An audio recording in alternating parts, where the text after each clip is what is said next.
आज हम यहाँ पर सार्वजनिक वित्त की प्रवृत्ति, क्षेत्र और उसके विभिन्न अंगों के बारे में अध्ययन करेंगे। तो सबसे पहले हमें ये समझना है कि आज के समय में राज्य के और सरकार के कार्यों का अत्यधिक विस्तार हुआ है। कोई भी सरकार अपने आप में आत्मनिर्भर नहीं है, स्वावलंबी नहीं है। उसे एक दूसरे पर निर्भर रहना पड़ता है क्योंकि उसके क्षेत्र में अत्यधिक विस्तार हुआ है। आज कोई संस्था या सरकार सामूहिक संबंधों के बिना, आपसी एक दूसरे की अंतर्निर्भरता के बिना उसका अस्तित्व संभव नहीं है। इसलिए राज्य के कार्यों में, सरकार के कार्यों में अत्यधिक विस्तार हुआ है। इसका कारण ये है कि सरकार के कार्य पहले बहुत सीमित अर्थव्यवस्था में होते थे। राज्य की शुरुआत से हम यदि देखें तो राज्य का कार्य सिर्फ सुरक्षा का था, सुरक्षा से प्रारंभ हुआ है। लेकिन आज की स्थिति में अनियंत्रित कार्य सरकार से हम हमारे व्यक्तिगत कार्यों की भी अपेक्षा सरकार से करते हैं। हमारे घर में हर क्षेत्र में आप ये देखें, बिजली सरकार से है, सार्वजनिक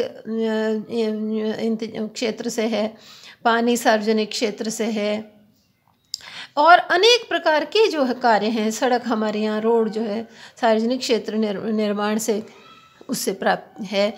तो इस प्रकार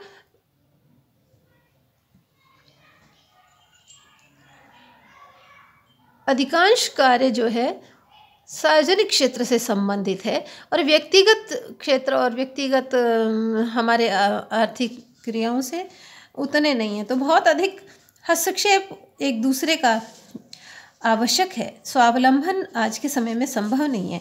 तो इसी के साथ में राज्य के और समाज के, सरकार के कार्यों में अत्यधिक विस्तार हुआ है। तो इस विस्तार के साथ साथ सरकार को आय की आवश्यकता हुई है। अब समस्या यह है कि इतने कार्य के लिए आय कहाँ से प्राप्त हो। तो जिस विषय में हम सरकार के आय और व्यय का अध्ययन करते हैं उसको सार्वजनिक वित्त कहते हैं। सार्वजनिक का अर्थ जन समूह और व्यक्तियों से होता है और इसका अर्थ वैसे केंद्र सरकार, राज्य सरकार, जिला बोर्ड, नगर पालिकाएँ, ग्राम पंचायतों आदि से लगाया जाता है। और इसके बाद वित्त का अर्थ उनकी आर्थिक क्रियाएं, उनके दायित्व, उनका लेन देन, उनका आर्थिक लेखा जोखा, इस सब का जिसमें झलक होती है, जिसमें अध्ययन किया जाता है, जिसमें समावेश होता है, उसको सार्वजनिक वित्त कहते हैं।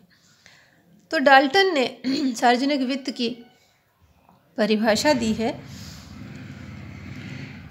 उन्होंने कहा कि सार्वजनिक वित्त या राजस्व उन विषयों में से एक है जो अर्थशास्त्र और राजनीति शास्त्र के बीच सीमा रेखा पर स्थित है। उसका संबंध लोक संस्थाओं की आय और व्यय और उसके पारस्परिक समायोजन से है। इसी प्रकार फिंडले शिराज ने इसकी परिभाषा दी है कि राजस्व सार्वजनिक संस्थाओं की आय प्राप्ति तथा व्यय से संबद्ध सिद्धांतों का अध्ययन करता है। इसी प्रकार प्लेहन ने इसकी परिभाषा दी है कि लोक वित्त राजनीतिज्ञ की उन क्रियाओं से संबंधित है जिसे वह राज्य के उचित कार्यों को संपन्न करने के लिए आवश्यक भौतिक साधन जुटाकर उपयोग करता है। इसी प्रकार अनेक विद्वानों में बेस्टेबल की परिभाषा बहुत उपयुक्त मानी जाती है कि राजस्व में राज्य के सार्वजनिक अधिकारियों के आय व्यय और उसके पारस्परिक संबंध तथा वित्तीय प्रशासन एवं नियंत्रण के संबंध में विवेचन किया जाता है। मतलब राजस्व में सरकार के आय व्यय और उनका वित्तीय प्रबंध, उनका नियंत्रण, इस संबंध में अध्ययन किया जाता है।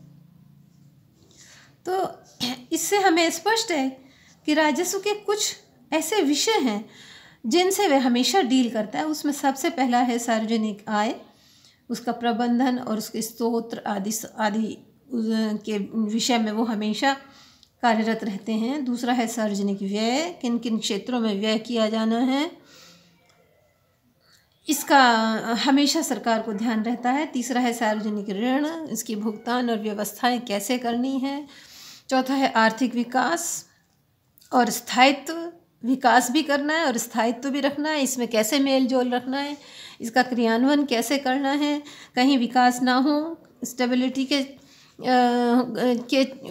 इसमें और विकास ना हो ऐसा भी नहीं है, और अंधाधुंध विकास आर्थिक स्थायित्व शांति को समाप्त करे ये भी नहीं होना चाहिए। तो इसमें सामंजस्य बैठाना हमेशा सरकार का कार्य रहता है। और अंतिम होता है वित्तीय प्रशासन, जो कि इसमें सामंजस्य रखते हैं और इसका सारा लेखा जोखा करते हैं। ये प्रशासनिक पक्ष है सार्वजनिक वित्त का। तो अब है इसकी विषय सामग्री और सार्वजनिक वित्त के मुख्य अंग। तो सार्वजनिक वित्त की विषय सामग्री क्या है?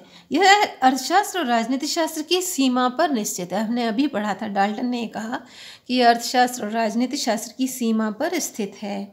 अर्थशास्त्र तो इसमें पूरा संलग्न है, क्योंकि आय व्यय का लेखा जोखा होता है। सरकार की आय किस प्रकार से बढ़ाई जाए, किन रिसोर्सेज में आय की जाए, इसका पूरा अध्ययन किया जाता है।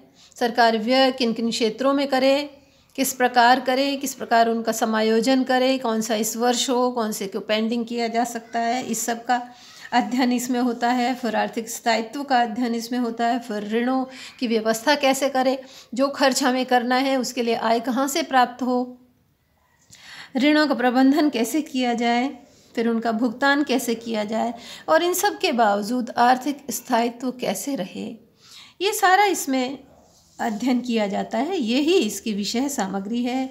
और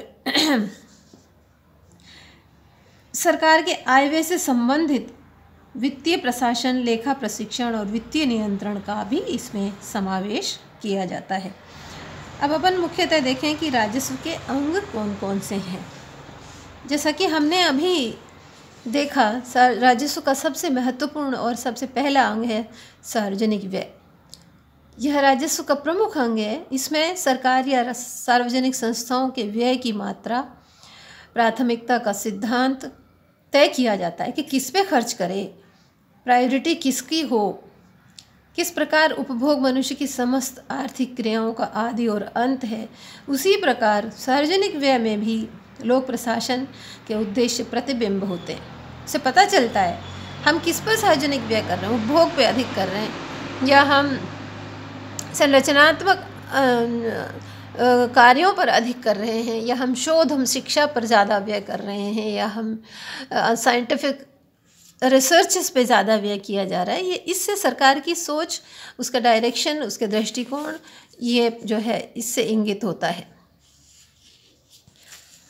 इसी प्रकार दूसरा है सार्वजनिक आय। अब महत्वपूर्ण बात यह है कि व्यय की गई राशि जो है उसको किस प्रकार आय का प्रबंध किया जाए, उसके अनुरूप आय का प्रबंध किस प्रकार किया जाए, ये सबसे मुख्य चैलेंज होता है सरकारों के सामने। उसके लिए पर्याप्त साधन जुटाने आवश्यक होते हैं। करारोपण के सिद्धांत और उनकी समस्याओं का अध्ययन भी इसी भाग में किया जाता है, और इसमें व्यय की पूर्ति के लिए आय जुटाने की व्यवस्था की जाती है कि किस किस कार्य पे व्यय किया जाएगा, फिर कैसे उससे आय के साधन जुटाए जाएंगे। तीसरा, सार्वजनिक ऋण।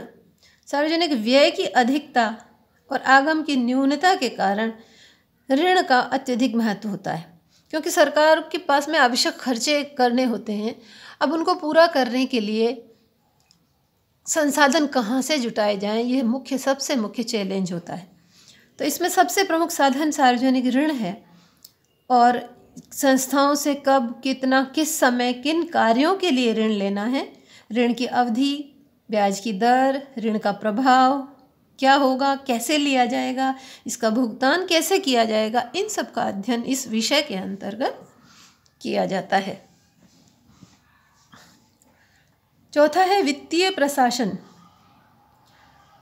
सार्वजनिक आय व्यय ऋणों में यथोचित प्रबंध, नियंत्रण की क्रिया वित्तीय प्रशासन के द्वारा की जाती है। इसके दो भाग होते हैं, बजट बनाना और लेखा परीक्षण करना। प्रत्येक राज्य में प्राय एक बजट विभाग होता है जो आगामी वर्ष के बजट तैयार करता है और स्वीकृत मदों का नियमित हिसाब किताब रखने का कार्य करता है, और यह नए ऋणों की प्राप्ति, पुराने ऋणों का मूल ब्याज के भुगतान आदि के लिए उत्तरदायी होता है। अब है आर्थिक संतुलन। आर्थिक संतुलन मतलब कि विकास, सिर्फ विकास ना हो बल्कि समाज के और सरकार के संपूर्ण अंगों में पर्याप्त संतुलन रखते हुए आर्थिक विकास किया जाए, यह अत्यंत आवश्यक है। 1930 की मंदी के बाद में इस प्रश्न को बहुत महत्वपूर्ण यह प्रश्न हो गया, क्योंकि कई बार आर्थिक क्रियाएं बहुत अधिक विकास या बहुत अधिक मंदी पैदा कर देती हैं, जिससे असंतुलन हो जाता है। अतः उनमें संतुलन रखना आवश्यक है। यदि बहुत अधिक विकास हो, यानी स्फीतिकारक स्थितियां हों या मंदी की स्थितियां हों, दोनों ही अर्थव्यवस्था के लिए सही नहीं होती, उचित नहीं होती। अतः उसमें सामंजस्य रखना अत्यंत आवश्यक है। सरकार अपने इस विभाग के माध्यम से सामंजस्य रखना का कार्य करती है।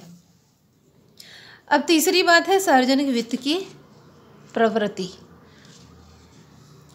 सार्वजनिक वित्त की प्रकृति क्या है, ये हमें देखें। हमें सबसे पहले ये निश्चित करना है कि क्या सार्वजनिक व्यय विज्ञान है। तो सार्वजनिक वित्त वास्तव में विज्ञान का अर्थ क्या होता है?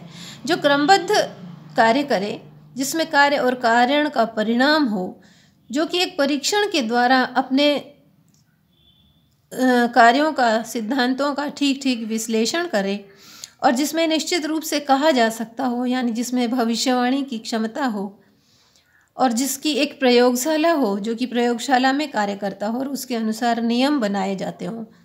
लगभग विज्ञान के लिए यह कहा जा सकता है। तो सार्वजनिक वित्त में अनेकों ऐसे सिद्धांत हैं जो कि समाज की संपूर्ण अर्थव्यवस्था पर अनुभवपरक तरीके से बनाए गए हैं।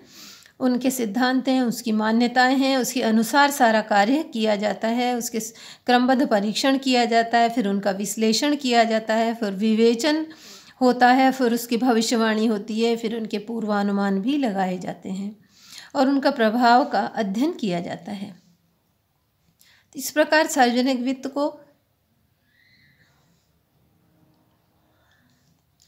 यह मानना, सार्वजनिक वित्त को विज्ञान मानना भी